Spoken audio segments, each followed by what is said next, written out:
এই কথাটি আমার আসলে বলা উচিত হয়নি। আমি আজকে আপনাদের সামনে সেটির জন্য দুঃখ প্রকাশ করতে চাই।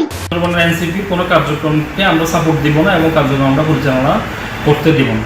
এবার নিজের ভুলের জন্য ক্ষমা চাইলেন জাতীয় নাগরিক পার্টির উত্তরাঞ্চলের মুখ্য সংগঠক সার্জিস আলম। রবিবার এক ফেসবুক পোস্টে তিনি ক্ষমা প্রার্থনা করেন। কি সেই কারণ, কেনই বা তিনি ক্ষমা চাইলেন? গত 3 জুলাই পঞ্চগড়ের জুলাই পদযাত্রা চলাকালে এনসিপি নেতা সার্জিস আলম এক বক্তব্যে বান্দরবানকে শাস্তিস্বরূপ চাঁদাবাজ ও দুর্নীতিবাজ কর্মকর্তাদের পাঠানোর জায়গা হিসেবে উল্লেখ করেন। এই মন্তব্য ঘিরেই শুরু হয় নানা সমালোচনা। ক্ষুব্ধ হন বান্দরবানের ছাত্র নেতারা। সার্জিস আলমের এমন বক্তব্যকে তারা বলছেন চরম নিন্দনীয় ও অবমাননাকর। একজন নেতার মুখে ধরনের কটূক্তি একটি জেলার মর্যাদাকে হেয় করার পাশাপাশি পুরো পার্বত্য চট্টগ্রামের প্রতি রাষ্ট্রীয় বৈষম্য ও অবহেলার নগ্ন বহিঃপ্রকাশ বলে অভিযোগ করেন বান্দরবানের ছাত্র নেতারা।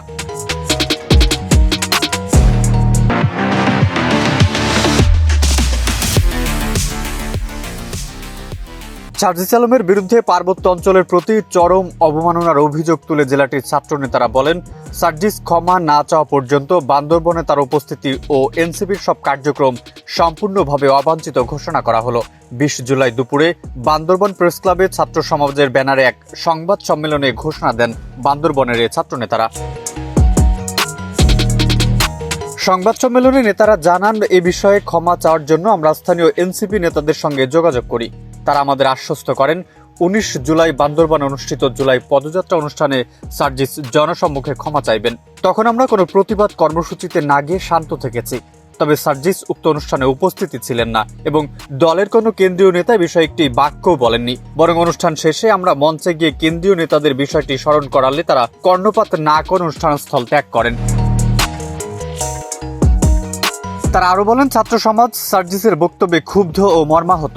বান্দরবান কোনো বিচ্ছিন্ন ভৌগোলিক অঞ্চল নয়, এটি জাতিগত, সাংস্কৃতিক ও ঐতিহাসিকভাবে সমৃদ্ধ এক জনপদ। এখানকার মানুষ শান্তিপ্রিয়, আত্মমর্যাদা সম্পন্ন ও অধিকার সচেতন। এই জেলার মর্যাদাকে অপরাধীদের শাস্তির স্থান হিসেবে উল্লেখ করা মানে পার্বত্য অঞ্চলের মানুষকে অপমান করা। এদিকে বান্দরবান নিয়ে দেওয়া বক্তব্যের জন্য দুঃখ প্রকাশ করেছেন জাতীয় নাগরিক পার্টির উত্তরাঞ্চলের মুখ্য সংগঠক সার্জিস আলম। 20 জুলাই বিকাল 3:30টার দিকে ফেসবুক পোস্টে তিনি দুঃখ প্রকাশ করেন।